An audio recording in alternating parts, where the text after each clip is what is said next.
Mes parents ont volé mes 145 000 $ d'économie pour une maison. Ton frère en a plus besoin. Tu nous dois ça, ont-ils dit. Mon frère était au courant et était d'accord. J'ai simplement souri, pris mes clés de voiture et suis parti ce matin. Mon téléphone a explosé avec 32 appels manqués.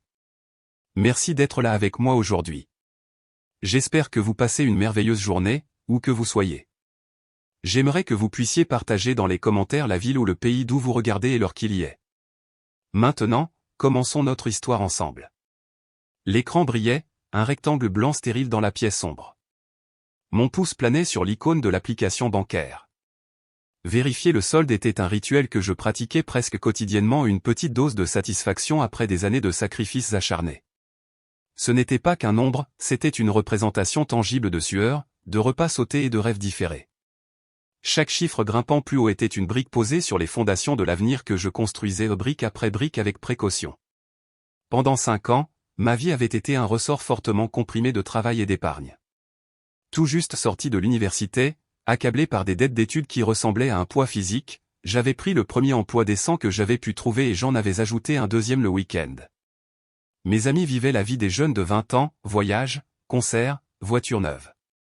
Moi, j'étais penché sur un ordinateur portable, travaillant à la pige jusqu'à 2 heures du matin, ou faisant des heures dans un travail de vente au détail calme et assommant. Mon appartement était petit, les meubles d'occasion, et l'odeur de ramen instantané était une présence constante.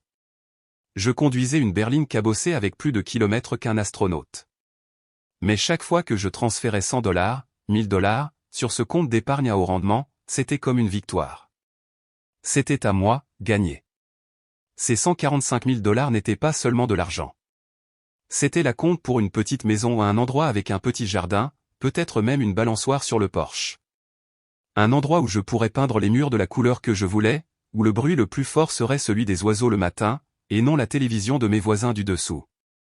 J'ai passé des heures à parcourir Zillow, à rêver d'agencement, à imaginer où je placerais mon fauteuil usé ou planterais un petit jardin. C'était l'indépendance. C'était la sécurité. C'était enfin avoir quelque chose qui m'appartenait après des années où j'avais l'impression de devoir tout à tout le monde, mes études, mon éducation, ma propre existence parfois, si l'on en croit les rappels subtils de mes parents. Ma famille, par où commencer ? En apparence, nous étions une famille américaine de banlieue normale, dîner de fête, photos partagées, le tout habituel. Mes parents, maman et papa, étaient des piliers de leur communauté, impliqués dans des événements religieux, admirés par les voisins. Mon frère aîné, Marc, était l'enfant d'or charmant, beau, populaire sans effort. Il passait d'un emploi à une entreprise qui ne décollait jamais vraiment, comptant toujours sur maman et papa pour arranger les choses. Pendant que j'économisais et que je faisais des économies, ils aidaient Marc avec son loyer, le tiraient d'affaires financières mineures, et parlaient constamment de son potentiel. J'étais celui sur qui on pouvait compter, celui qui était stable, celui qui n'avait pas besoin d'aide parce que j'arrivais toujours à me débrouiller seul. Je pensais que cela les rendait fiers. Je pensais que cela voulait dire qu'ils me faisaient confiance. Ils évoquaient souvent le coût des études universitaires non pas avec colère, mais plutôt comme une constatation objective d'une dette perpétuelle. Nous avons beaucoup sacrifié pour toi, Alex. T'envoyer dans cette école. Je comprenais. J'étais reconnaissant. C'est pourquoi j'ai travaillé si dur pour rembourser rapidement mes prêts, pour me tenir sur mes 2 pieds. Je voulais leur montrer que leur investissement n'avait pas été gaspillé, que je pouvais réussir et être indépendant. Peut-être que, au fond, j'essayais toujours de gagner un niveau d'approbation qui semblait toujours venir si facilement à Marc. Ce soir-là, j'ai ouvert l'application comme tous les autres soirs, assis sur mon canapé usé, l'odeur de plat à emporter restant flotter légèrement dans l'air. La connexion était une routine familière. L'écran de chargement semblait un peu lent, puis il ne l'était plus. 145 000 $. C'était 0 $. 0. Mon souffle s'est bloqué. J'ai cligné des yeux, je me suis frotté les yeux, j'ai rafraîchi l'écran, je me suis déconnecté, je me suis reconnecté. 0 $. Mes mains ont commencé à trembler, un peu au début. Aucune transaction en attente. Aucun retrait récent n'est indiqué au juste parti. J'ai appelé la ligne automatique de la banque, j'ai entré mon numéro de compte.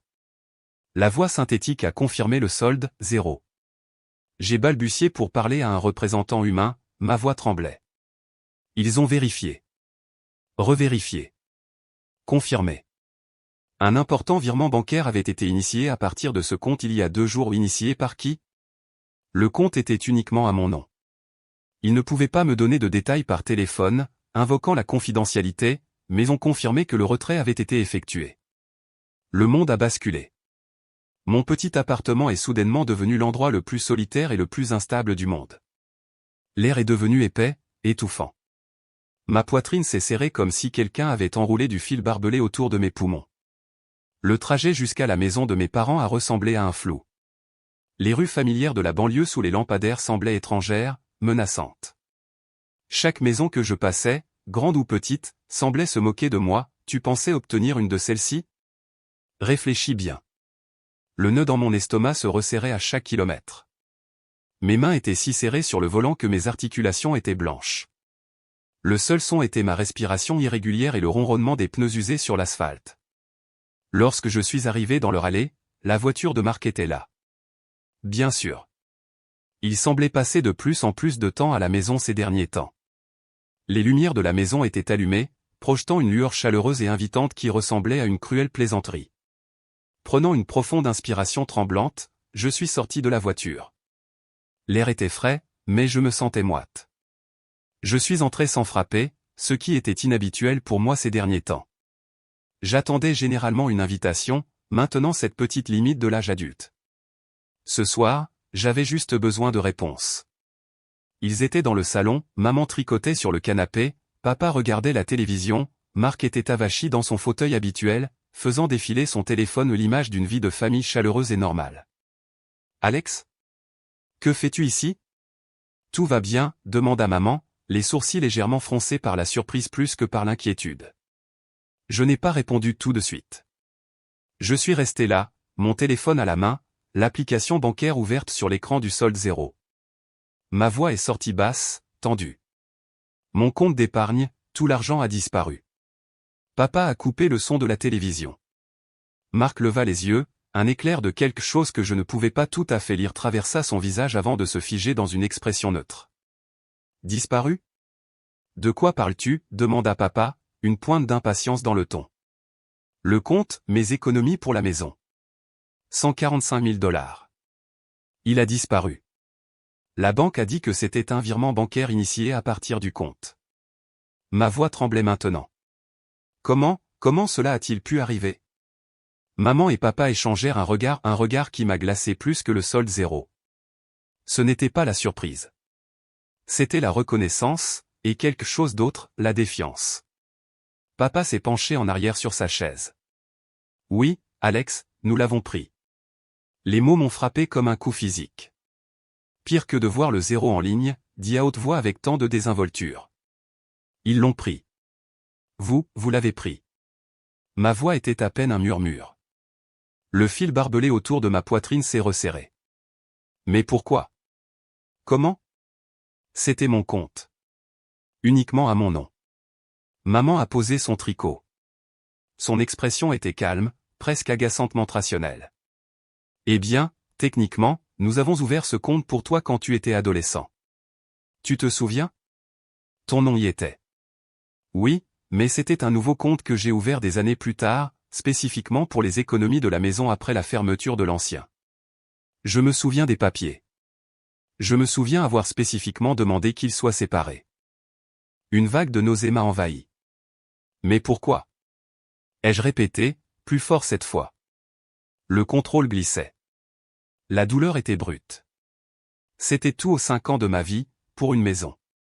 Papa se redressa, la voix ferme, adoptant le ton qu'il utilisait lorsqu'il prononçait des déclarations irréfutables. Ton frère en a besoin, Alex. Marc et Mia attendent un bébé. Ils ont besoin d'une maison convenable, pas d'un appartement exigu, pour fonder leur famille. Cette maison est apparue sur le marché au emplacement parfait, bonnes écoles pour l'avenir. C'était une opportunité qu'ils ne pouvaient pas manquer. Je les regardais, maman, qui acquiesçait, son expression sympathique d'une manière qui semblait artificielle, comme si elle se regardait dans un miroir. Marc, qui me regardait maintenant, le visage soigneusement vide. Alors vous avez volé mon avenir, mes économies, tout ce pour quoi j'ai travaillé, pour Marc? L'incrédulité était encore en guerre avec la marée montante de la colère. Voler? C'est un mot fort, Alex, dit maman, la voix douce, mais les mots étaient de petits couteaux acérés. Nous avons simplement réaffecté les ressources familiales. Ressources familiales?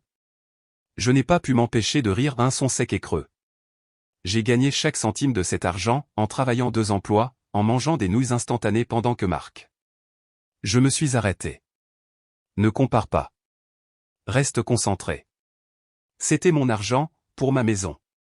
Puis sont venus les mots du crochet, la justification qui ressemblait à une dernière blessure délibérée, ton frère en a plus besoin, déclara papa sèchement. Il a une famille qui commence. Tu es jeune. Tu peux économiser à nouveau. Il fit une pause, puis ajouta les mots qui dégoûtaient d'une attente de longue date et d'un droit perverti, en plus, tu nous dois, Alex. Pour tes études, pour tout ce que nous avons fait pour toi au fil des ans. C'est juste pour équilibrer la balance. Le silence qui a suivi a semblé assourdissant. Mes oreilles bourdonnaient. Tu nous dois. Après tout? Après que je me sois épuisé pour rembourser les dettes dont ils me rappelaient constamment.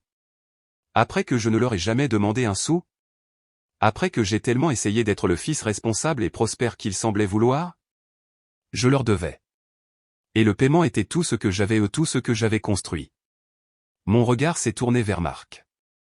Il a finalement parlé, sa voix douce, presque désolée, mais le message sous-jacent était un accord clair. Ouais, Alex. J'avais vraiment besoin de ça. Avec l'arrivée du bébé. Je sais que c'est beaucoup, mais maman et papa ont raison. Tu vas rebondir. Tu le fais toujours. Il savait. Il savait. Et il était d'accord. Il était d'accord pour qu'il prenne l'argent qui représentait 5 ans d'efforts épuisants, mon avenir, pour financer sa commodité immédiate. Mon propre frère. À ce moment-là, quelque chose en moi s'est brisé en 1 million de morceaux irréparables. La croyance en la famille que je pensais avoir, l'espoir d'appartenir vraiment ou d'être valorisé pour moi plutôt que pour ce que je pouvais fournir, tout cela s'est simplement effondré. La douleur était immense, un vaste gouffre vide s'ouvrant dans ma poitrine. Mais au lieu de m'effondrer, de crier ou de pleurer, un étrange calme m'a envahi et une prise de conscience froide et claire. Ce n'était pas un malentendu. Ce n'était pas une erreur de leur part. C'était ce qu'ils étaient. C'était la réalité derrière la façade. Ils valorisaient le statut, l'apparence et le soutien de l'enfant d'or plus que mon travail acharné, mon indépendance et mon bien-être émotionnel. Ma valeur pour eux était purement transactionnelle. Et Marc était comme eux. Un sourire lent s'est répandu sur mon visage. Ce n'était pas un sourire heureux. Il était fragile, vif, et plein de profonde tristesse et de compréhension, un sourire amer. D'accord, ai-je dit, ma voix maintenant stable, dénuée d'émotion. D'accord. C'est comme ça. J'ai regardé chacun d'eux, maman, papa, Marc. Leur visage était confus par ma réaction. Ils s'attendaient à des larmes, des cris, des supplications. Ils ne s'attendaient pas à cette acceptation silencieuse.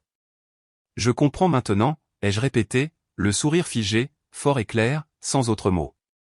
Je me suis retourné et suis sorti du salon. Je suis allé dans ma vieille chambre, celle où je gardais encore quelques affaires. J'ai pris un sac de sport, j'ai rangé quelques vêtements, mon ordinateur portable, des documents importants que j'ai pu trouver rapidement, mon acte de naissance, mon passeport, ma carte d'assurance, des choses dont je savais que j'aurais besoin. Je n'ai pas traîné. Il y avait des photos sur les murs, des trophées sur les étagères, des reliques d'une vie qui semblait soudainement totalement étrangère, comme si elle appartenait à quelqu'un d'autre. La pièce ressemblait à une accusation. J'ai zippé le sac, j'ai jeté la bandoulière de mon étui d'ordinateur portable sur mon épaule, j'ai traversé la maison silencieuse. Maman a appelé mon nom depuis le salon, sur un ton interrogateur. Je n'ai pas répondu, je ne me suis pas retourné. Je me suis concentré uniquement sur la porte d'entrée. Je suis sorti. L'air frais de la nuit a été un choc contre ma peau, mais il était propre. Je suis monté dans ma voiture, j'ai démarré le moteur, j'ai pris mes clés de voiture, le métal froid me reliant à la terre, j'ai sorti la voiture de l'allée. Je n'ai pas regardé la maison qui brillait dans l'obscurité. Je suis juste parti au loin de la maison, loin de la rue, loin de la famille qui venait de me montrer ses vraies couleurs. Le seul son était le moteur et le léger clic lorsque j'ai verrouillé mon téléphone et l'ai jeté sur le siège passager. Silence. Un silence béni et douloureux. J'ai conduit pendant des heures, sans savoir où j'allais. Le choc initial s'est estompé, remplacé par des vagues de chagrin et un sentiment glaçant d'être à la dérive. Je me suis retrouvé dans un motel bon marché à des kilomètres de là. La chambre était impersonnelle, elle sentait légèrement la fumée de cigarettes rances et le désinfectant bon marché. Je suis resté éveillé longtemps, regardant le plafond taché d'eau, l'ampleur de la trahison me broyant. La douleur était immense ou une blessure béante et brute. Il y avait la perte financière, oui, c'était terrifiant. Mais la blessure la plus profonde était la perte de la famille ou la prise de conscience que les personnes qui étaient censées m'aimer et me protéger ne me voyaient que comme une ressource à exploiter pour l'enfant préféré. J'avais l'impression que le terrain solide sur lequel je pensais me tenir avait disparu, me laissant en chute libre. C'était mon point le plus bas. Je n'ai pas allumé mon téléphone pendant 2 jours. J'avais besoin du silence. J'avais besoin de traiter, de ressentir la douleur sans que leur voix manipulatrice ne s'infiltre. J'ai marché. Je me suis assis près d'une fontaine de parc anonyme. J'ai simplement existé, essayant de me reconstruire. Dans le calme, la colère a commencé à se solidifier. Ce n'était plus seulement de la peine. C'était une indignation légitime. Il m'avait volé, il m'avait menti, et il l'avait justifié par un sentiment de droit tordu. Ils pensaient que j'allais simplement l'accepter. Ils avaient tort. Au matin du 3e jour, assis dans la chambre stérile du motel, j'ai pris mon téléphone. Ma main tremblait lorsque j'ai appuyé sur le bouton d'alimentation. Il s'est allumé, puis les notifications ont explosé, appels manqués, messages vocaux, messages textes des dizaines d'entre eux de maman, papa, Marc. Le nombre d'appels manqués sur l'écran de verrouillage était de 32. J'ai d'abord ouvert mes messages un torrent de manipulation, de culpabilisation et de demandes. Maman, Alex, où es-tu? Nous sommes si inquiets. Appelle-nous. Papa, c'est ridicule, Alex. Rentre à la maison et discutant. Tu réagis de manière excessive. Marc, mec, sérieusement? Partir comme ça? Maman est un désastre. Reviens juste. Maman, comment as-tu pu faire ça à ta mère, après tout?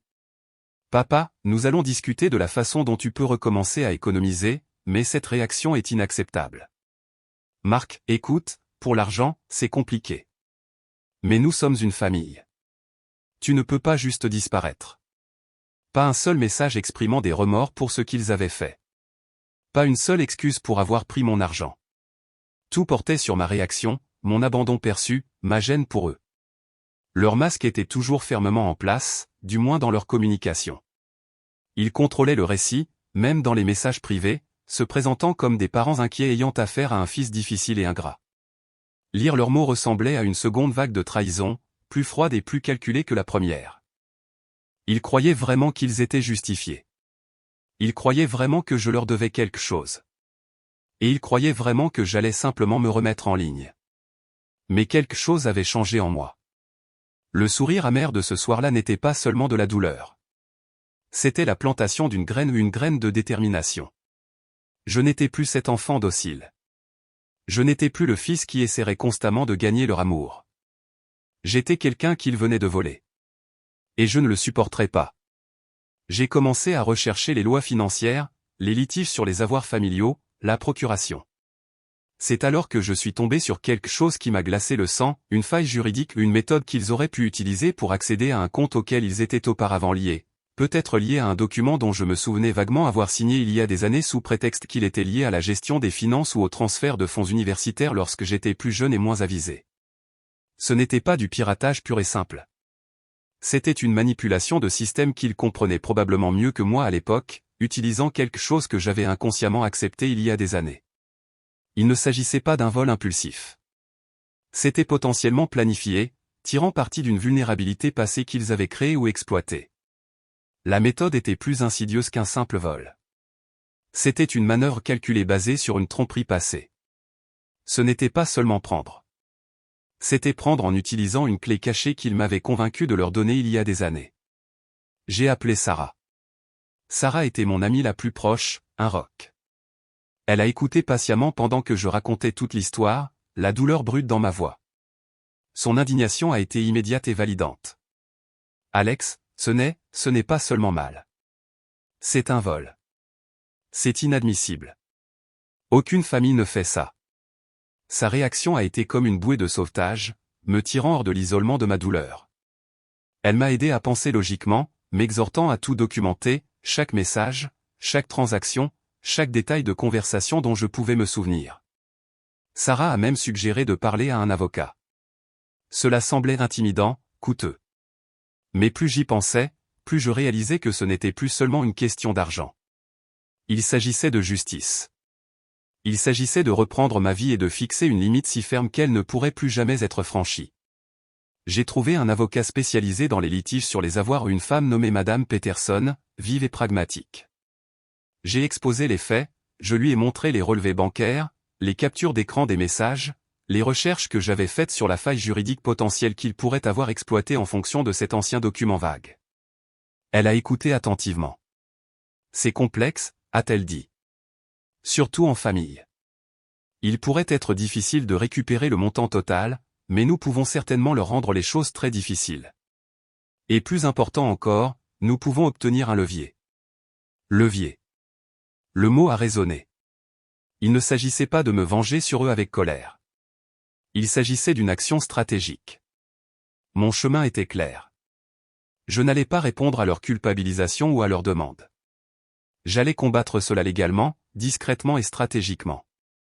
J'ai changé tous les détails de mes comptes bancaires, j'ai redirigé mon courrier, j'ai mis des blocages sur mon crédit. J'ai construit une forteresse autour de mon avenir financier qu'ils ne pourraient plus jamais franchir, et je me suis préparé à les affronter non seulement à propos de l'argent, mais aussi à propos des années de manipulation, du favoritisme, de la définition tordue de la famille. Le moment de la justice est arrivé quelques semaines plus tard. Madame Peterson a d'abord déconseillé un spectacle public, suggérant une réunion médiée pour présenter officiellement mon dossier et mes preuves. Nous leur avons envoyé une lettre demandant une réunion avec leur avocat pour discuter du retrait frauduleux de fonds. Leur réaction a été prévisible, indignation que j'ai fait appel à un avocat. Plus de messages essayant de me manipuler pour que j'abandonne, mais le mot légal a touché un point sensible. Leur masque social commençait à ressentir la pression. Ils ont accepté la réunion, qui s'est tenue au bureau de Madame Peterson. Ils ont amené Marc. Entrer dans cette salle de conférence a semblé surréaliste. Les voilà, maman, papa, Marc, assis de l'autre côté d'une table polie. Ils avaient l'air mal à l'aise, ennuyés, mais essayant toujours de projeter un air de dignité lésée. Je me suis assis à côté de Madame Peterson, le cœur battant, mais une détermination calme s'est installée sur moi. Ce n'était pas l'enfant émotionnel qui est sorti de leur maison. C'était quelqu'un qui avait fait face à son point le plus bas et qui avait décidé de se battre. Madame Peterson a commencé à exposer les faits, sèchement, cliniquement, le compte, le solde, la date du retrait, le montant. Ensuite, ce fut mon tour. J'ai parlé calmement, directement. Je n'ai pas élevé la voix. J'ai simplement dit ce qu'ils avaient fait, ce que l'argent représentait pour moi, et l'impact dévastateur de leur trahison. Je les ai regardés dans les yeux. Puis j'ai apporté les preuves, les relevés bancaires, les captures d'écran de leurs messages, la culpabilisation, les justifications, l'accord décontracté de Marc. Leurs visages sont passés de l'agacement à l'inquiétude. Maman jouait avec ses mains. Le visage de papa s'est durci. Marc a détourné les yeux. Puis j'ai présenté les informations sur la méthode de retrait, faisant allusion à l'ancien document et les conséquences juridiques potentielles de l'utilisation de moyens trompeurs pour accéder à des fonds, indépendamment des dettes passées. Madame Peterson a expliqué clairement le concept juridique. L'air de la pièce est devenu épais de tension. Leur masque commençait à se fissurer sous la pression de faits irréfutables et de la réalité juridique. Ils ont commencé à repousser, plus fort cette fois. Ce document était légitime, a insisté papa, bien que sa voix soit tendue. Tu as accepté. Nous sommes tes parents. Comment peux-tu nous faire ça? Maman a pleuré, jouant la victime. Marc a marmonné quelque chose au sujet d'un malentendu. Le coup décisif qui a complètement brisé leur façade? Alors qu'ils essayaient de nier la nature trompeuse de leurs actions, la porte de la salle de conférence s'est ouverte, et l'oncle George est entré. L'oncle George était le frère aîné de papa, un homme calme qui avait toujours observé la dynamique familiale avec un regard connaisseur, souvent désapprobateur. Je ne l'avais pas invité. Il était venu avec la connaissance de Madame Peterson, mais comme un témoin inattendu pour qu'il puisse le voir. L'oncle Georges n'a rien dit au début. Il est resté là, regardant la scène, les documents éparpillés, les visages rouges de mes parents, l'expression timide de Marc, ma position calme à côté de l'avocate. Puis il a parlé, sa voix calme mais ferme, j'ai entendu. J'ai entendu ce qui s'est passé, John, Marie. Et j'ai entendu comment vous essayez de le justifier. Il a regardé directement mes parents. Vous m'avez dit vous-même il y a des années comment vous aviez préparé ces papiers au cas où Alex deviendrait trop indépendant et oublierait qui lui avait tout donné. Vous planifiez cela, n'est-ce pas? En attendant le bon moment et la bonne raison. Mes parents se sont figés. Leurs visages sont devenus pâles. Marc a regardé l'oncle Georges avec incrédulité. L'oncle Georges venait d'exposer la préméditation, le calcul froid derrière la façade du « ton frère en a plus besoin ». Il avait été témoin de leur complot il y a des années et confirmait maintenant le cœur de leur nature manipulatrice. Il était mon allié inattendu, sa simple honnêteté étant une boule de démolition pour leurs mensonges. La salle a explosé. Mes parents ont commencé à crier sur l'oncle Georges, le traitant de traître. Marc avait l'air paniqué. Madame Peterson est intervenue calmement, déclarant que le témoignage de l'oncle Georges, combiné au relevé financier et au message, constituait une preuve solide d'exploitation financière préméditée et potentiellement de fraude. Le moment de la justice n'était pas encore un verdict de justice, mais c'était l'exposition indéniable de leurs actions et de leur véritable motivation à quelqu'un en dehors de leur contrôle immédiat. Leur masque social parfait n'était pas seulement fissuré, il était en morceaux sur le sol de cette salle de conférence. Les conséquences ont été rapides et réelles. Madame Peterson a intenté un procès en mon nom, exposant le vol et les pratiques trompeuses. Même si la récupération du montant total de 145 000 $ s'est avérée longue ou incomplète, l'action en justice elle-même a été un coup dur. Ils ont dû embaucher des avocats coûteux, épuisant leurs ressources. Leur réputation dans leur cercle social a été touchée lorsque la nouvelle du procès s'est répandue. Il est difficile de maintenir une façade de citoyens irréprochables lorsqu'on est poursuivi par son propre fils pour avoir volé ses économies. Marc a été entraîné dans le pétrin juridique, faisant face à un examen minutieux de son rôle, la maison qu'ils lui ont achetée avec l'argent volé est devenue un symbole de leur cupidité et de sa complicité, potentiellement liée à des poursuites judiciaires. Les retombées sociales ont été douloureuses, mais aussi clarifiantes. Certains membres de la famille et amis ont pris le parti de mes parents, croyant à leur histoire ou privilégiant le maintien de la paix. D'autres, comme Sarah et l'oncle Georges, m'ont soutenu, validant mon expérience et redéfinissant ce que signifiait la famille. Cela m'a appris que le sang n'est pas toujours plus épais que l'eau, mais que la loyauté, le respect et l'honnêteté sont les véritables liens. La guérison a été un long chemin, perdre cet argent a été dévastateur, me faisant reculer de plusieurs années sur le plan financier. Mais perdre l'illusion de ma famille, c'était la blessure la plus profonde. Il y a encore des jours où la colère et la tristesse menacent de me submerger. Les cicatrices sont réelles. Mais je suis libre. Libre de leur manipulation, de leurs attentes, de leur définition toxique de l'amour. Je reconstruis mes économies, brique après brique avec précaution. Cette fois, pour un avenir qui est vraiment le mien. J'ai appris à la dure l'importance vitale des limites, de la confiance en son instinct, et du courage de s'éloigner même des formes de toxicité les plus ancrées. La vraie famille ne dépend pas de ceux à qui vous avez donné naissance. Il s'agit de ceux qui vous voient, vous valorisent et respectent vos limites. Elle est fondée sur la confiance, et non sur les transactions. Mes parents ont volé mes économies, mais ce faisant, ils m'ont donné quelque chose d'inestimable, ma liberté et la chance de construire une vie définie par mes propres valeurs, et non les leurs. C'est une liberté douloureuse née de la trahison, mais elle est mienne. Avez-vous déjà dû choisir entre vos limites et votre sang? Qu'avez-vous appris sur la véritable signification de la famille?